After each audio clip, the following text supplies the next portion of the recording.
The statements we're about to show you are from the Holy Quran, and is said to be the official, unchanged, pure word of God, revealed over 1400 years ago.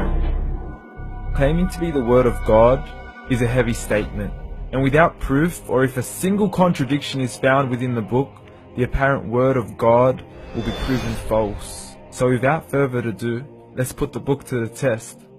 In the 23rd chapter, titled The Believers, from the 12th to the 14th verses, God is said to give a detailed description of how the human being is formed.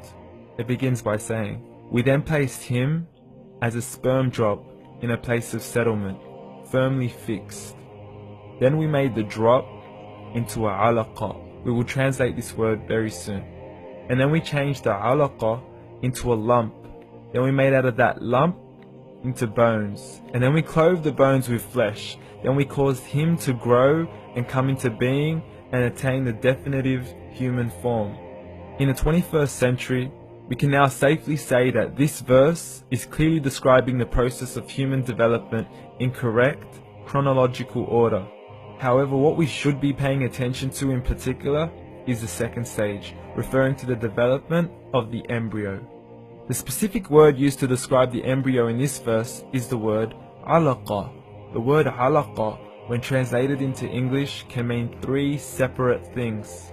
Firstly, a blood clot, or to be suspended, that is to be hanging or clinging to something, or thirdly and finally, a leech. Now, all three definitions don't come anywhere near what we perceive to be the human embryo. So, why are these words used, and what significance do they share with the human embryo? Can the embryo be described as a blood clot? Well, what do you think? In the 3rd week of embryonic development, a tubular heart joins with the blood vessels to form a primordial cardiovascular system, and by the end of the 3rd week, the blood is circulating and the heart begins to beat on day 21. The first thing that comes to mind in regards to being suspended or hanging is the umbilical cord. But we can't use that example because we are simply referring to step 2, before the baby has even formed. But we now know today that the umbilical cord is formed from the connecting stalk. And the connecting stalk is formed as soon as the embryo is formed. The embryo's connecting stalk has even been described by John Allen and Beverly Kramer as an object to suspend the developing embryo in the extra-embryonic column. So an embryo is suspended and does have a strong resemblance with a blood clot. What on earth would an embryo have to do with a leech?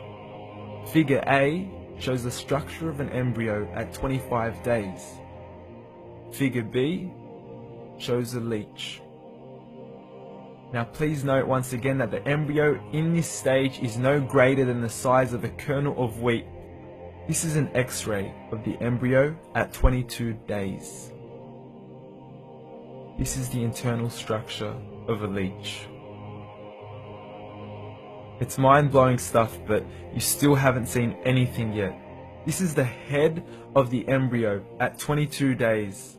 The detail you are seeing right now is absolutely impossible to be seen with the human eye and can only be seen with a microscope. This is the back end of a leech. There's no other words used to describe this other than mind-blowing. The pictures we have shown you are impossible to be seen with the human eye or even to be predicted by the human mind. Once again, the verses we have shown you were revealed over 1400 years ago to a man who couldn't read nor write. Are these the words of God? Descriptions of the human embryo in the Quran cannot be based on scientific knowledge in the 7th century. The only reasonable conclusion is that these descriptions were revealed to Muhammad from God, from God, from God, from God, from God.